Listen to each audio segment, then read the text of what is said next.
Hey class, now that we've just discussed glycolysis, I would like to move on to discuss fermentation. Fermentation is the way that we're able to go from having things like milk to having things like Parmesan cheese. The first thing you do when you come from the store and you've just recently bought milk is to put the milk in the refrigerator.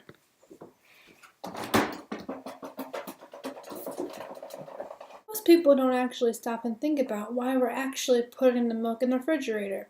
Most people just assume it's because they don't want their milk getting warm, when actually you don't want the milk to spoil. But if the milk is not refrigerated properly, it will over time develop a very sour taste and thus spoiling and thus ruining the product.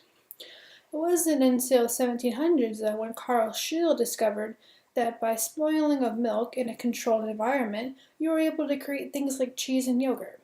Now, this process happens when you put good bacteria in a controlled environment into the milk, and over time it will create creamy texture such as yogurt and cheese. So yogurt is made by fermentation of milk. It's high in protein, calcium, and probiotics, which are the good bacteria. And here's how you make yogurt and look at the chemistry of yogurt. So yogurt forms when bacteria ferments the sugar lactose into lactic acid. Lactic acid makes the milk more acidic, which is of course lower in the pH scale, which is between 7 and 0, and this causes the proteins in milk to coagulate. The main protein in dairy milk is casein. The acidity gives yogurt its tangy flavor. You can make yogurt from any type of milk, although most yogurt is made from bovine milk, which is like cows, sheep, and goats. And the fermentation process works on other types of milk as long as they contain a sugar for the bacteria to ferment and proteins that can be coagulated. The first time you make yogurt, you need a starter culture as a source of the bacteria.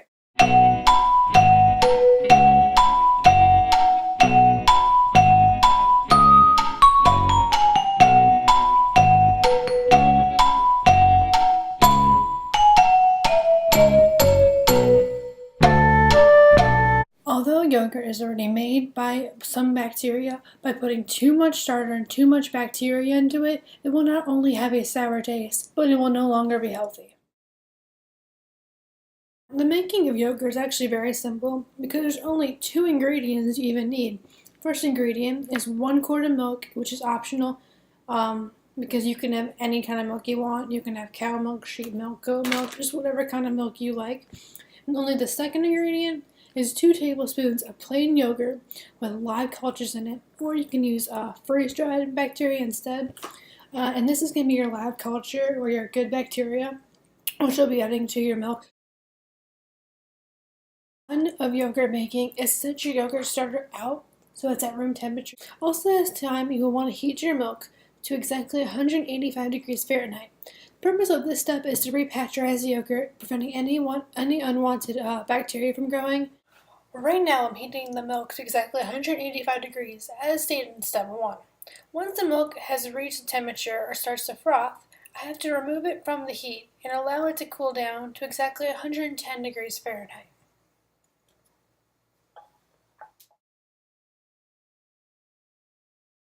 Step 2 of the yogurt making process is to put the starter yogurt or the good bacteria into the milk, which I'm going to do right now.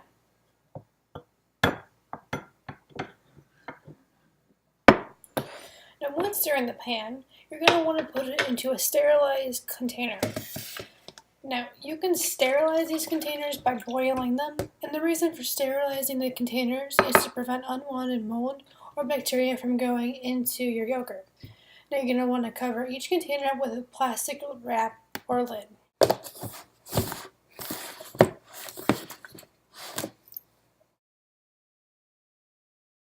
The third step of yogurt making is to make sure to keep your yogurt to as close to 100 degrees Fahrenheit or 38 degrees Celsius as possible and keep it undisturbed to allow bacteria to grow.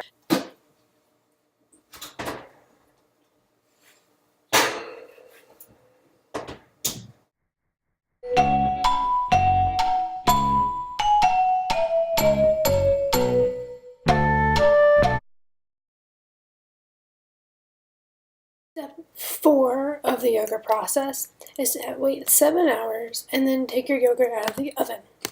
Now, you'll have a custard like yogurt after about 7 hours, and it won't resemble the store-bought yogurt because that has thickeners and additional ingredients. Your yogurt should have a yellowish or greenish liquid on top.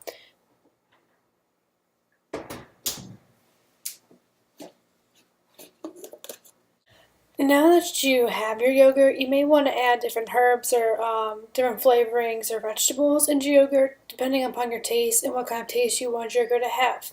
If you keep the yogurt at the same temperature, 100 degrees, for more than 7 hours, it will become even more thick and have an even more tangy flavor. This is what the yogurt looks like before I add the strawberries. Once the yogurt reaches the right thickness and flavor that you want, either sour or tangy, you can refrigerate it. And the homemade yogurt will last about 1 to 2 weeks if you refrigerate it properly. I'm going to add some store-bought strawberries into my yogurt just to give it a more strawberry and store-bought feel because I'm not really a fan of the custard taste. Okay. And now I'm just going to mix it in. So congratulations, I showed you the 4-step process of how turning milk into yogurt by using the steps of fermentation. I hope you learned something and I hope you enjoy the yogurt that Ollie, Olivia, Cassidy, and I have brought in for the class. Thank you, and please continue learning about lactic acid fermentation and alcoholic fermentation.